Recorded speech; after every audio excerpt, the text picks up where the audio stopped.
known as the vector equilibrium, or in geometrical terms, a cube octahedron.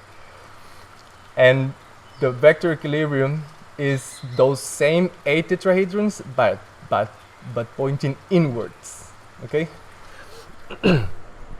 You will see here, these are the 8 tetrahedrons pointing outwards as the geometry of expansion, and these are the same 8 tetrahedrons but pointing inwards as the geometry of implosions.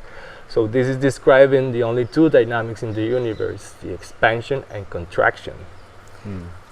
And that's its complementary, right? And in this case, like, expansion is speaking us about electromagnetic behaviors, right? So from a center, energy behaves in expansive waves.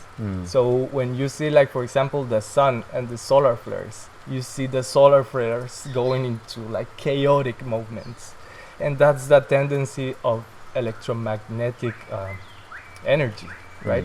It's a tendency of going outwards but in a chaotic way, rather than gravity, or compared to gravity in this case, that it is bringing all of that energy into singularity. Okay, so in this case, implosion and gravity is bringing things back into order, because if you go to the center, and you always go to the center, you will find order, because you're relating to that center, in comparison to going into expansion, that it can go more randomly, you know? That this understanding of these shapes can bring us into another way of technology, not necessarily like exploding things, but trying to tap into the energy of the vacuum. And the vacuum is not empty, right? We tend to relate to space as something that is empty, right?